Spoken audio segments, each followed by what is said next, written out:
When someone comes and asks a Christian this question, you Christians claim that your God is all love and all powerful. Then if He is who He is, all love and all powerful, how come He is allowing all this evil to infiltrate and to spread throughout the globe? If He is all love and all powerful, why isn't He stopping this evil? Every question is based on assumption. Every question is based on assumption, meaning since we ask a question, we don't know everything. And since we don't know everything, then even the question we're asking, we don't fully comprehend what we're asking in the first place.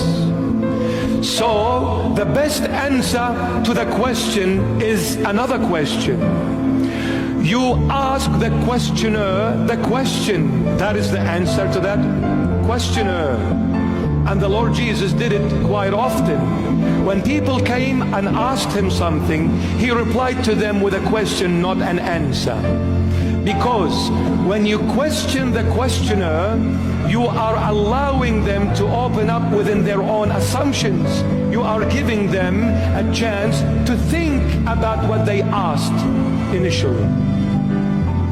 So, my question to whoever questions my God, who is all love and who is all powerful, and so truly is said.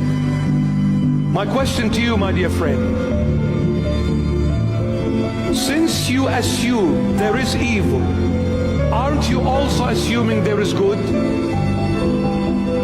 They cannot run away from this, because if they're going to say there is no good, then how did you know that this was evil if you had not seen good? How do you know it is dark if you did not see the light? If you didn't see the light, how would you know what darkness is? But since you saw the light, you understood this is light and this is darkness. So since you're claiming there is evil, aren't you assuming that there is also good? They'll say yes. Since you are assuming there is good, aren't you also assuming that there is a moral law that allows you to differentiate between what is good and what is evil? If there is no moral law, how do you know what is good and what is evil? It is through the moral law that gives you that insight to comprehend what is right and what is wrong, what is good and what is evil. Since you're assuming there is good, aren't you assuming also there is a moral law to give you the opportunity to differentiate between what is good and what is evil? They'll say yes. Since you're assuming there is a moral law, aren't you also assuming there is a moral lawgiver whom you are denying, which is God, the true God? Since you're denying God, the true divine God, since you're denying this God, then there is no moral law. Since that moral law came from Him, and since He doesn't exist, then there is no moral law. Since there is no moral law, there is no good. Since there is no good, there is no evil. Then what is your question?